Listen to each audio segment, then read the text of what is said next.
Sir வழக்கமா விஜய் படம் அப்படின்னாலே, விஜய் படம் ரிலீஸ் ஆகுறப்ப நெறைய பிரச்சனைகள் வர்றது வழக்கம். இப்ப வந்து வழக்கத்துக்கு மாறா பராசக்தி படத்துக்கு தொடர் பிரச்சனைகளா வந்துட்டு இருக்கு. இது என்ன விஷயம்? இல்ல இந்த படம் தொடர் பிரச்சனைன்னா, சென்சார்ல அந்த படம் ஆல்ரெடி மாட்டும்னு தெரியும். ஏன்னா, இந்த படத்தை கண்டிப்பாக சென்சார்ல கை வைப்பாங்க. ஏன்னா, ஒரு மொழிக்கு எதிரா பண்றாங்க அப்படிங்கிற மாரியான, அது வேற மாரி ஆங்கிள்ல அவங்க கொண்டு போவாங்க. ஆனா, இந்த பிரச்சனைங்கிறது எதிர்பாராத வந்த பிரச்சனை தான். இது வந்து இதனுடைய ரூட் காஸ் பார்த்தா சூர்யாவிலேருந்து வருது. புறநானூறுலேருந்து வருது.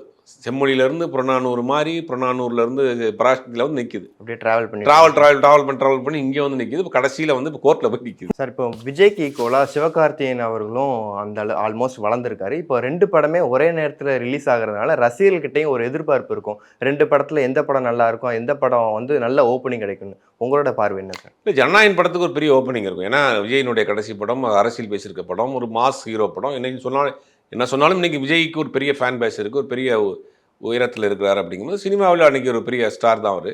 அப்படிங்கும்போது அவர் படத்துக்கு தான் அந்த ரசிகர்கள் கூட்டம், அவர் பின்னாடி தொடரக்கூடிய ரசிகர்கள் கூட்டம் ஒரு பெருமளவு இருக்கும். ஆனா, அந்த ரசிகர்கள் கூட்டம் ஒரு 3 நாள் ஃபுல் பண்ணுவாங்க. ம். ஆனா 3வது நாள் காமன் ஆடியன்ஸ் இருக்குல்ல, காமன் ஆடியன்ஸ் வந்து கன்டென்ட் வச்சு தான் வருவாங்க.